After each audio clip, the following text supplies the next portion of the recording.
We were just chatting earlier on breakfast. There's a good old saying that, well, we've all got a book in us. But what about if I asked you to write a top-selling crime series? Slightly hard to do. Well, not if you're my next guest, Pontylland lass Louise Ross, or to you and I, L.J. Ross. That's the name she writes under. She quit the day job and shot to the top of the UK book charts with her debut novel, Holy Island, and has enjoyed similar success with her following books in her DCI Ryan crime series. Get this for a claim to fame, and I love this. Not only has she been named amongst Amazon's top reads for 2015, but she also knocked the huge hit, The Girl on the Train, off the top spot. Incredible, isn't it? So she's here to share the secrets of her success this morning, LJ herself. Or can I call you Louise? Yes, I think that sounds a bit better, doesn't it? Hello. I like Louise. I love it, in fact. You're from Pontylland. That's right. You don't live there at the moment, but your parents are still in the area, aren't they? They are, yes. They still live up north and love it. So we get back about once a month, actually, or 6 weeks, something like that. Yes. Well, hello to your mum and dad. I know. Hello, Mum. I know. This is your fourth book in the series out on the DCI Ryan front. Tell us about Angel. Yes, that's right. So it follows on about 7 months after the end of the last one, which was Heavenfield.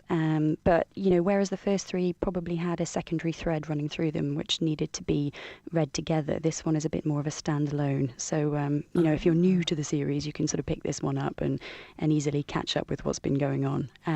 It's quite, how can I say, it's grittier than you may expect a softly spoken northern lady to write about. Angel is about a serial killer. I don't want to give too much away, but it's called Angel because he gives his victims wings. Well, exactly, yes. I know. I'm a horrible person, really, when I think about it, aren't I? It's funny, when I started this career, I thought to myself, I'm going to write chick lit, or I'm going to write something, nice and mellow and romantic. And I started trying and just couldn't get away with it. Give me murder. I'm going to write about murder. Because what were you in a former life? Because, you've come to writing maybe later, haven't you? That's right. Well, first of all, I was a lawyer. So I was a regulatory lawyer down in London. And I worked, as the title suggests, regulating the financial world. So it wasn't blood and guts and gore that you were even No, I don't even have that excuse. Oh, okay. It's just something in you. But That's regulating the financial world, that kind of now would lend greatly to a plot of murder. Well, exactly. You see some dastardly deeds there as well. So, you can translate that into a story easily. So where do your ideas come from? Well, for me, with this series that I write, it has to be from the scenery. So when I think of a new book and, where I'd like to set it and take inspiration from, with the last ones, it was Hadrian's Wall country and all along the coastline, around Bamburgh. But, the more I look into it and the more I travel, and every time I go up, I go for a drive out, and have a look around. I think, I don't know if I can, how much time have I got to write about all the books? There's so much to explore. But, when I'm out, I think these hills are just so mesmeric, and what could happen here that people would never know about, So that's, I think, where it comes from. Do you love coming back home? And do you love just going and having that adventure? Because even though you grew up here, even I myself find new places, nooks and crannies and places to discover. It's incredible, isn't it? Yes, absolutely. And I think probably because I moved down south for university and then work, a lot of my southern friends, maybe hadn't visited Northumberland in the northeast, and they had this idea of the north that was a bit outdated. It was very much about its industrial history, which of course is true, and that's something else to be proud of. But I don't think I had any idea about this area of outstanding natural beauty, or the coastlines and the castles and the kings. So that was something that, through my stories, I just wanted to give a nod to. I wanted people to kind of have an idea of the northeast that was perhaps something they hadn't thought of before. Yeah, you depict it lovely, I must admit. Oh, thank you. You really do. When you read it, you go, oh, it sounds fabulous. I love where I live. I'm so proud of being a northeasterner. But what do your family make of it, especially with them being quite gruesome? Oh, well, actually, they love it. I think my mum is probably my biggest fan. So, everywhere she goes, did you know? I don't blame her. I'd be the same. Well, this is true. So, they're very proud, and I think they love. I think they've enjoyed going location scouting, actually. And my dad is constantly like, well, have you thought of this one? I came across something called the Devil's Nook the other day. And, that kind of thing. So, a lot of inspiration coming through from them as well. And, hope they're getting royalties, mind you. Well, this is it. Yes, you pay good money for that kind of location finding stuff. Well, that's right. Yeah. Well, I've said, I mean, I don't know. I've got them over a barrel. I say, be careful. I don't I don't make a character up.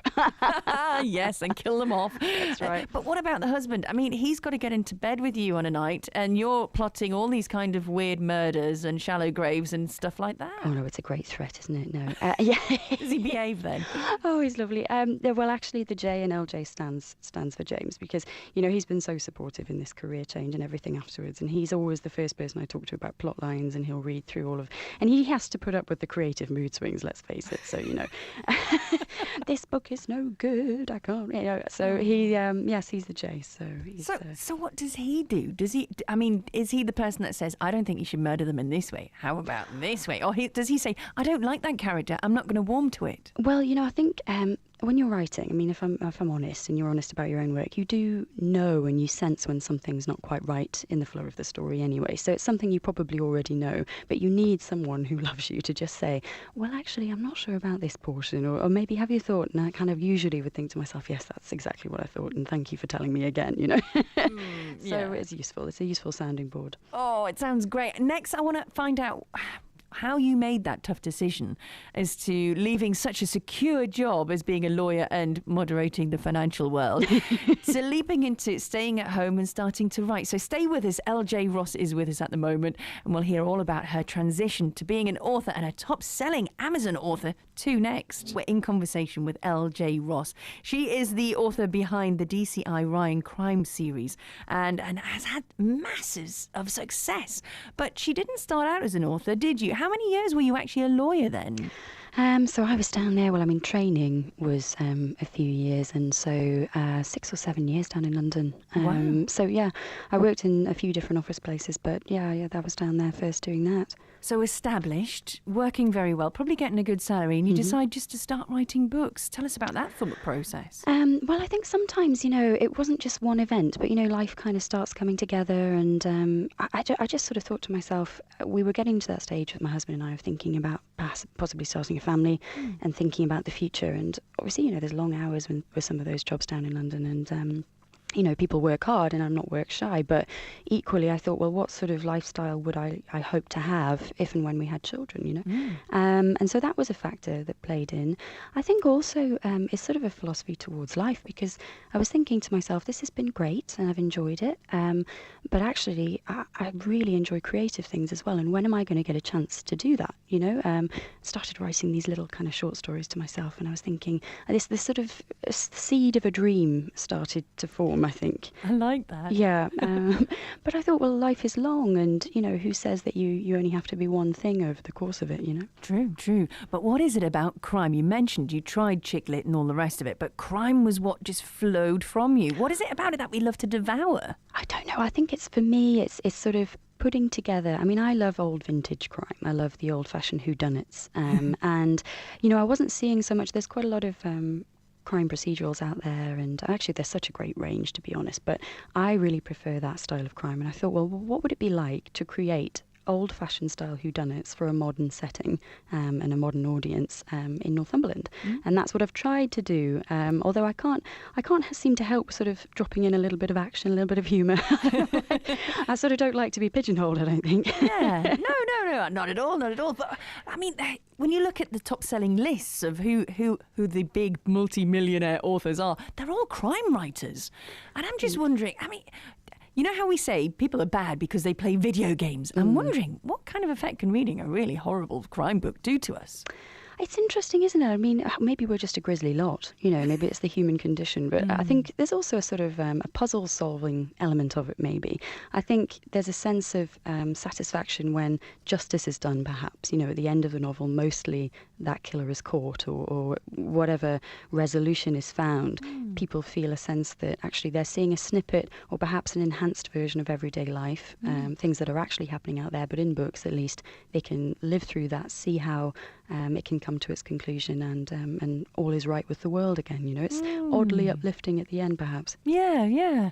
Women also buy 2/3 of the books sold today, but magazine reviews seem to be centred on male authors and critics. Is it harder for a woman to write and get published?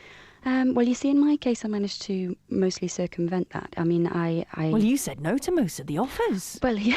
How bonkers are you? Well, the thing is, actually, when I first came into it, I only applied to around 12, which is so naive now looking back. I mean, you read afterwards tales of people applying to hundreds and hundreds.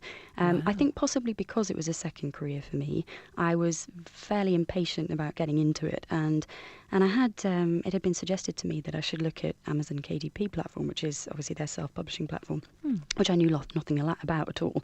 And I had a look into it, and I thought, well, I've got nothing to lose here. I thought, well, I'll just give it a try and see how it goes, was my very sort of my thought. And so, yes, I never looked back because I uploaded it on the 1st of January, and after that, things really, really just took off. And so that's why I say I think I didn't suffer through any of that inequality that perhaps some people may have experienced, because... Do you think, though, changing your name, not using Louise and calling yourself LJ, you could have been a man to some of those that were downloading the book?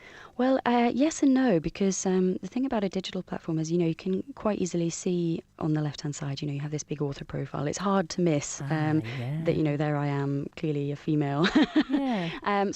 But mind you, having said that, I think when people have downloaded, maybe on their Kindles or whatever, I have had the odd message to say, oh, I was really surprised when I found out that you were Louise. And, people do send the odd message like that, but it's rare. It's not something that I've experienced a lot of, but that doesn't mean to say that it isn't existing. You're enjoying life, though, it seems, at the moment. I love the job, yes. Well, it's just fantastic being able to fall into a story, and create a world of your imagining. So. The new book, Angel, you can pre-order it now, and it will be delivered electronically, which I find I love the idea of it, but I do like the solid book in my hand often is not. That's out very soon, isn't it? Yes, it's as you say, out for pre-order at the moment, but out for general release on the 26th of August, which is the bank holiday weekend. Oh, and if you have anything better to do on a bank holiday weekend than sit and read. Exactly, settle down with a cuppa. Good timing. And of course, it's called Angel, and all of the press that you did, you were standing at the Angel of the North. Yes, that's right. It's a fantastic monument, isn't it? And I think it's sort of a nod. It's beautiful in its own way, isn't it? It's quite majestic as you come down over that hill towards Low Fell. So yes, it's quite a fitting monument to the northeast, isn't it? Yeah. I look forward to hearing all about Angel and reading all about it, and your gruesome killer that adorns people with wings. But anyway, we'll move on. Thank you so much for talking to us today, LJ. Thank you for having me. It's great to have you here. Say hello to the whole family. Thanks. and give a hug to your mum, because I feel she is your biggest supporter. Oh, love her. Thank you so much. Take care. All right. Thanks very much.